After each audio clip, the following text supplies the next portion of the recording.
क्या तुम्हें लगता है कि तुम्हारे जो थॉट्स है वो तुम्हारे अपने हैं?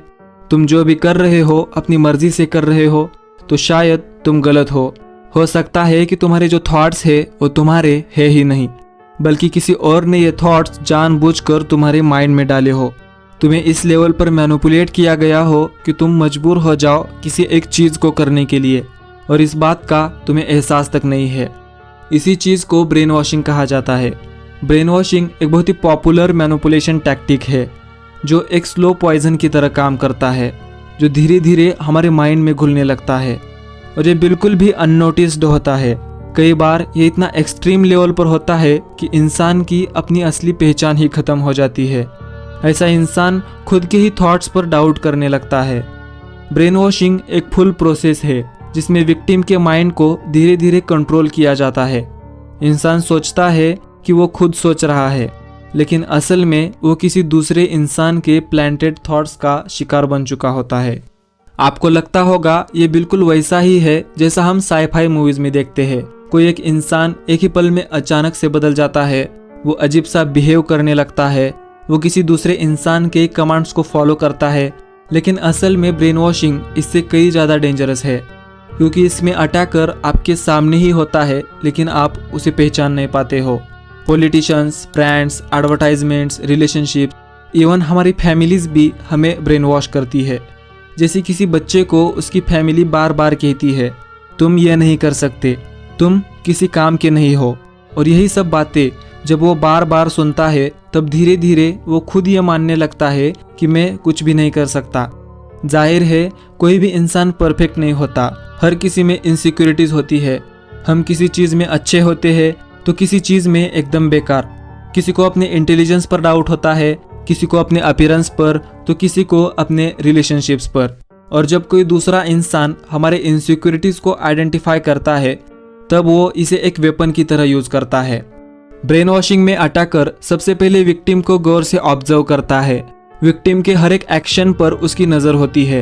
अब अटैकर विक्टिम के इनसिक्योरिटीज़ का यूज करके उसके करीब आने की कोशिश करता है, उसे अटेंशन देने लगता है। और जाहिर है हर कोई इंसान अटेंशन का भूखा होता है। अगर हमें अटेंशन मिलता है तो हम उसकी तरफ अट्रैक्ट होने लगते हैं, और एक मैनिपुलेटर यह बात अच्छे से जानता है।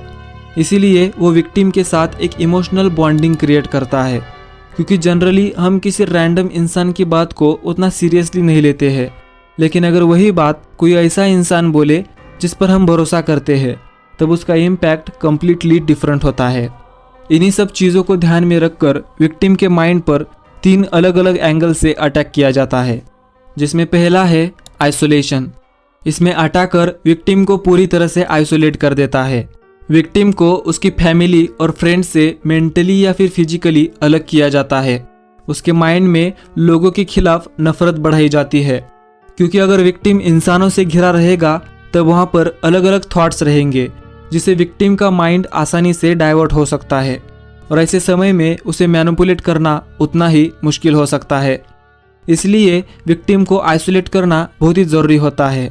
और जैसा कि मैंने पहले बताया कि हर एक इंसान अटेंशन का भूखा होता है, और ऐसे समय में सिर्फ अटैकर ही होता है जो विक्टिम को अटेंशन दे रहा होता है।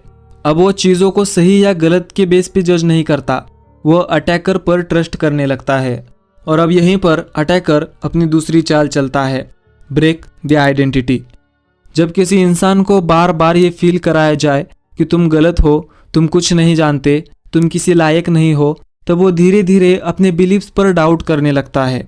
वो मन ही मन ये मानने लगता है कि हाँ मैं गलत हूँ। अब यहीं पर उसे कोई बताए कि सही क्या है, तब उसके माइंड में अपने आप ही एक कॉन्फ्लिक्ट क्रिएट होने लगता है। अब अटैकर उसे बताता है सही क्या है। अब ये थॉट्स उसके अपने थॉट्स को रिप्लेस करने लगते हैं। उसका बिलीफ सिस्टम पूरी तरह से टूटने लगता है।